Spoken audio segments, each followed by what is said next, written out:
ऐसा ऐसा क़यामत सुगरा हुई है ना इस वक्त लोगों की, कानों को हाथ लगाते हैं कि खुदारा हम किस मुल्क में रहते हैं। इस्लामी जमहूरिया पाकिस्तान है। वज़ीर-ए-आज़म पाकिस्तान ने 2000 रुपये का पैकेज दे दिया जी, 2000 रुपये आप ले लें और आपके हालात ठीक हो जाएंगे। हमने एक छोटी सी यूनियन बनाई हुई है जिसमें हम बेरोज़गार लोगों को 5000 रुपये तक तो हम दे देते हैं।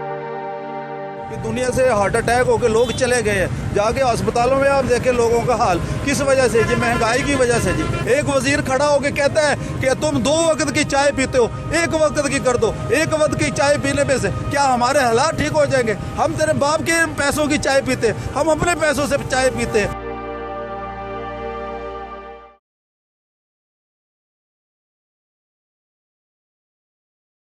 अस्सलामुअलैकुम जी। जी वालेकुम क्या हाल चाल है? जी अल्हम्दुलिल्लाह। क्या एज है आपकी? जी मेरी 60 साल उम्र है। ये बताएं 60 साल में जो महंगाई अभी हुई है, कभी आपकी लाइफ में इतनी महंगाई हुई है पहले? नहीं, मेरी लाइफ में इन 60 साल ज़िंदगी में इतनी महंगाई कभी नहीं हुई है जितनी महंगाई अब हुई है। और इस महंगाई की वजह से इतने के बुरे हाल है कि बंदा बयान करते हो। कितने बच्चे हैं आपके? मेरे 6 बच्चे हैं। क्या काम करते हैं? मैं एक होटल में मुलाजमत करता हूँ। और किस गुजारा करते हैं आप? जी कैसे गुजारा करते हैं? कैसे गुजारा करते हैं? बस अल्लाह पूरा कर रहा है, वरना तो कोई हाल नहीं है। अभी पिछले दिनों मेरे एक दोस्त थे, तो वो जब मेरे पास एज ए सुपरवाइज़र काम करते थे, तो जब जिस तरह की महंगाई हुई है और उनके घर के अखराजात पूरे ना होने की वजह से उनके वालिद साहब को हार्ट अटैक हुआ और वो दुनिया से चले गए हैं। और ऐसे बहुत सारे वाक़यात हैं कि बच्चे अपने माँ बाप को फरमाइश करते हैं कि पापा हमें कपड़े चाहिए, पापा हमें जूते चाहिए, हमने घूमने के लिए जाना है। माँ बाप के पास पैसे ना होते हुए माँ बाप इतने तंग आए हैं, इतने तंग आए हैं कि उस वालिद ने अपने तमाम बच्चों को ज़िबा कर दिया, उनको मौत के घाट उतार दिया। माँ ने अपने बच्चे मार दिए। ऐसा ऐसा क़यामत सुगरा हुई है ना इस वक्त लोगों की, तो लोग अपने बयान करते हुए लोग देखते हैं तो कानों को हाथ लगाते हैं कि खुदारा हम किस मुल्क में रहते हैं। इस्लामी जमहूरिया पाकिस्तान है। ये गवर्नमेंट ऑफ पाकिस्तान की ज़िम्मेदारी है कि जो लोग पिसे हुए उनकी मदद करे, ना कि उनके गलों पे अंगूठा रख के उनको मार दिया जाए। वज़ीर-ए-आज़म पाकिस्तान ने 2000 रुपये का पैकेज दे दिया जी, 2000 रुपये आप ले लें और आपके हालात ठीक हो जाएंगे। शर्म नहीं आती उस बंदे को 2000 रुपये देते हुए। हमने एक छोटी सी यूनियन बनाई हुई है जिसमें हम बेरोज़गार लोगों को 5000 रुपये तक तो हम दे देते हैं लोगों से चंदा इकट्ठा करके।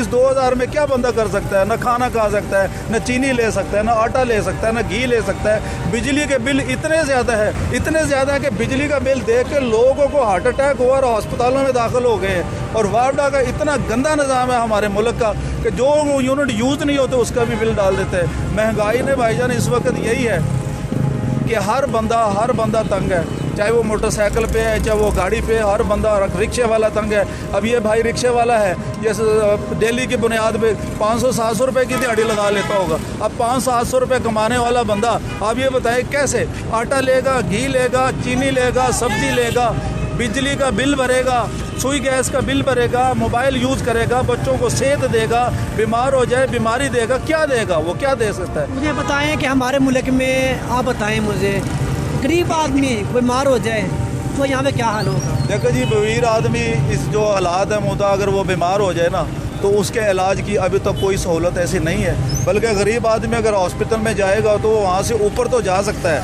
वरना वो अपना इलाज नहीं करा सकता। जिस तरह की महंगाई हुई है या जिस तरह का निज़ाम चल रहा है, वो ऊपर जा सकता, उसका इलाज नहीं हो सकता।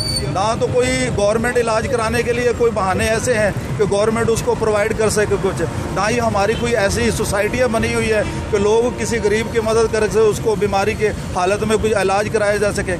गरीब आदमी बीमार हो गया, वो इलाज कराए, अपने बच्चों के लिए रिज़्क़ कमाए, अपने बच्चों के लिए खाना प्रोवाइड करे, अपने बच्चों की फ़ीस अदा करे, बिजली के बिल भरे, सुई गैस के बिल भरे, क्या दे? गरीब आदमी के घर में कोई मेहमान आ जाए तो पहले बर्तनों की तरफ देखता है कि मेरे घर में मेहमान आ गए, मैं अभी उनको कहाँ से खिलाऊँगा। शर्मिंदगी की वजह से लोग अपने घरों को ताले मार के बैठ गए हैं और शर्मिंदगी की वजह से लोग इस दुनिया से हार्ट अटैक होकर लोग चले गए हैं। जाके अस्पतालों में आप देखें लोगों का हाल किस वजह से जी, महंगाई की वजह से जी। क्या हुआ जी? दिल का अटैक हुआ।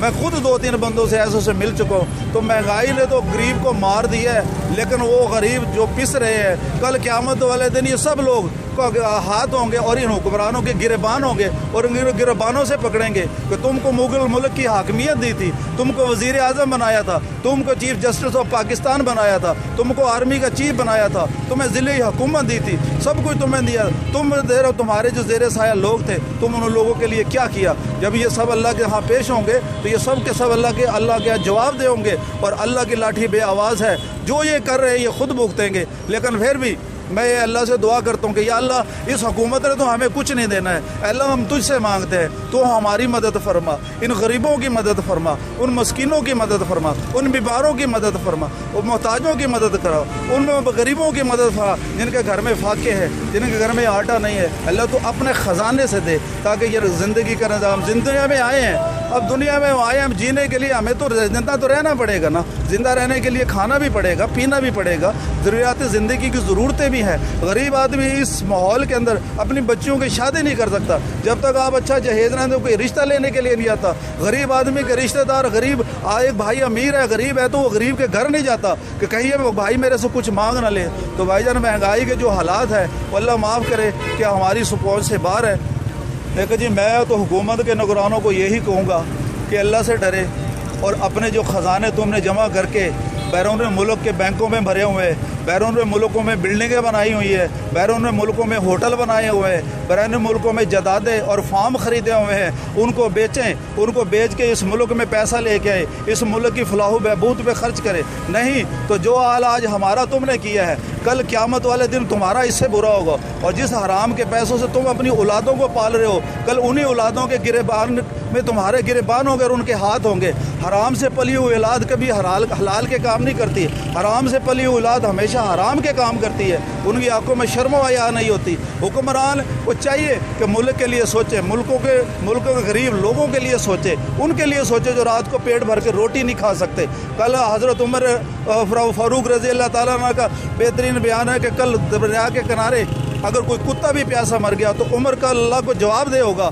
यहाँ तो डेली लोगों रोड पे मर रहे हैं, डेली अस्पतालों में मर रहे हैं, डेली मोहल्लों में मर रहे हैं, कोई भूख से मर रहा है, कोई बीमारी से मर रहा है, लेकिन कोई पूछने वाला नहीं। इनको घरों में, इनके घरों में रखे हुए कुत्ते घोड़े, उनकी खुराकें लाखों करोड़ों रुपया ये खर्च करते हैं, करोड़ों रुपया अगर, और इंसान यहाँ भूखे रह रहे हैं, उनके लिए सिर्फ ये रोटी का बंदोबस्त नहीं करते। इससे पहले कुछ थोड़ा बहुत गरीबों को एहसास प्रोग्राम के तहत कोई रोटी मिल रही थी, गरीब वहाँ सो जाते थे, मजदूरी करते थे, रात को खाना मिल जाता था, रात को सोने के लिए जगह मिल जाती थी, वो भी इस गवर्नमेंट ने बंद कर दी है। तो अल्लाह माफ़ करे। मैं तो यही कहता हूँ कि अगर इन्होंने हमारे लिए ऐसे ही करना है तो हमारी तरफ से ये भाड़ में जाए। और अगर हम खुशहाल नहीं है, अगर हम सुकून में नहीं है, अगर हम बर्बाद है, हमारे बच्चों को हम सहूलतें नहीं दे सकते, हम अपने बच्चों को खाना नहीं दे सकते, बीमार हो इलाज नहीं कर सकते, तो मैं अल्लाह से दुआ करता हूँ कि या अल्लाह इन हुक्मरानों के बच्चों को बीमारियाँ लगे, इन हुक्मरानों को ऐसी ऐसी बीमारियाँ लगे कि इनका इलाज ना हो सके और डॉक्टर इनको जवाब दे दे, इनका माल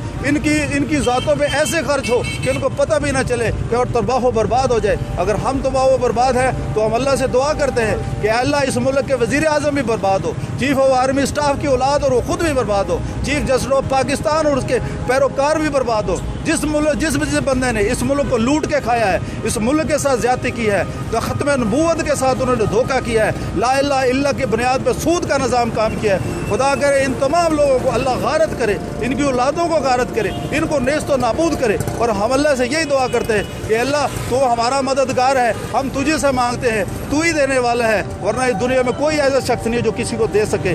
मैं इसके साथ के अलावा कुछ नहीं कहना चाहता क्योंकि मैं इस वक्त भरा हुआ हूँ, मैं सिर्फ रो नहीं रहा, लेकिन मैं अपने दिल से और मैं अंदर से बड़ा ही दुखी हूँ कि जो हालात है कि एक आदमी अच्छी पोस्ट में रहते हुए भी अगर अपने बच्चों को रिज़्क नहीं दे सकता, अपने बच्चों को एजुकेशन नहीं दे सकता, तो हमें क्या हक है इस मुल्क में जीने का? हमें क्या हक है कि हम इन लोगों को वोट दें जो हमारे गर्दनों पर ला इलाहा इल्लल्लाह पढ़ रहे के हमारी ही गर्दनों पर छुरियाँ चला रहे हैं, हमारा इन हक खून बहा रहे हैं, थानों में हमें इंसाफ नहीं मिलता, कचहरी में हमें इंसाफ नहीं मिलता, स्कूलों में बच्चों को एजुकेशन नहीं मिलती, रोड पे इंसान लोगों को कुछ सहूलत नहीं मिलती। अगर ये लोग, इस मुल्क की ये लोग, गरीब लोग कहाँ जाएंगे, कहाँ जाएंगे, कहाँ जाएंगे? कौन इनका बर्द? हम कोई इंडिया अफगानिस्तान से या हम कोई अमेरिका से, यहूद व नसारा या इसराइल से नहीं आए, हमारे अबाओ अजदाद इसी मुल्क में रहे हैं, हम इस मुल्क में रहने वाले हैं, हम पाकिस्तानी हैं, हम कलमा गो हैं, हम हिंदू यहूदी नहीं है, हम ला इलाहा इल्लल्लाह पढ़ने वाले हैं। और ला इलाहा इल्लल्लाह पढ़ने वाले हुक्मरानों को ज़रा शर्म नहीं आती। कितनी तकलीफ में है, उन्हें हमारी तकलीफ का कोई एहसास नहीं है। एक वजीर खड़ा होकर कहता है कि तुम 2 वक्त की चाय पीते हो, 1 वक्त की कर दो। 1 वक्त की चाय पीने में से क्या हमारे हालात ठीक हो जाएंगे? हम तेरे बाप के पैसों की चाय पीते, हम अपने पैसों से चाय पीते, हम 1 पिए 2 पिए, जो सहूलतें तुम दे सकते हो। गरीबों को बीमारी की सहूलत है, इलाज की सहूलत दो, गरीबों को सस्ता आटा रोटी और दालें घी सब्जी जो ज़रूरत है वो दो, लोगों को इलाज की सहूलत दो, लोगों को सस्ती एजुकेशन दो। लेकिन बात यही है कि ऐसा कुछ भी नहीं है, सिवाय बातों के अलावा कुछ भी नहीं है। हर बंदा आता है 2-4 साल के बाद, आगे हमें लालू पे आप दे के और चला जाता है। कोई भी हुक्मरान ऐसा नहीं है जो इस मुल्क का खैर खा हो। सारे अपने ख़जाने भरने वाले हैं, सारे चोर हैं, सारे फराडिये हैं। अल्लाह इनसे पूछेगा क़यामत वाले दिन कि तुम्हें हमने मुल्क का हुक्मरान बनाया था, तुम्हें मुल्क के पाकिस्तान का वज़ीर आज़म बनाया था, तुम्हें वज़ीर आज़म के साथ चीफ जस्टिस ऑफ पाकिस्तान बनाया था, तुम्हें ज़िले हुकूमत दी थी, तुमने पाकिस्तान के लोगों के लिए क्या किया? तो तुम अल्लाह की राह में कैसे खड़े होकर जवाब दोगे? तुम्हें अल्लाह के सामने पेश होना पड़ेगा। और जब तक तुम अल्लाह के उन सवालों के जवाब नहीं दे सकोगे, तुम वहाँ से 1 इंच आगे और 1 इंच पीछे भी नहीं हो सकते। और मैं अल्लाह से दुआ करता हूँ कि या अल्लाह, या तो इन हुक्मरानों को हिदायत वाली ज़िंदगी दे दे, इन हिदायत दे दे इनको, और या इनको इस दुनिया से उठा ले, ताकि हमें ऐसे हुक्मरान अता फरमा जो हमारे लिए सोचे, हमारे लिए रोए, हमारे लिए तड़पे। उम्र फारूक जैसे हुक्मरान अता फरमा। हम तो कल भी यजीद के पीछे पैरोकार थे, आज भी यजीदी हुकूमत के पीछे लगे हुए हैं। हमें तो हुसैनी चाहिए, हमें तो कुर्बानियाँ देने वाले चाहिए, हमें तो खून देने वाले चाहिए, जो हमारे लिए खून दे, हमारी औलादों के लिए दे, दीन इस्लाम के लिए दे, ख़त्म नबूवत के लिए दे, हर किसी के साथ दिल जोड़ के मुट्ठी एक बन के मुसलमान रहने के। हमें तो ये मौलवी और मुल्ला भी इस चीज़ का दर्श नहीं देते, अपनी अपनी 4-4 जमातें बना के लोगों को बर्बाद किया हुआ है। हर बंदा यही कहता है मैं ठीक हूँ, मैं ठीक हूँ। जो बंदा खुद कहता है मैं ठीक हूँ, वो कभी भी ठीक नहीं होता। लोग जिसको ठीक कहते हैं वो ठीक होता है। खुदारा मेरी भी हुकूमत से एक रिक्वेस्ट है, गरीबों पर रहम किया जाए, इनके लिए कोई सहूलत पैदा की जाए। इसके साथ साथ अपने मेज़बान महरे अली को दें इजाज़त। NPG media Sialkot.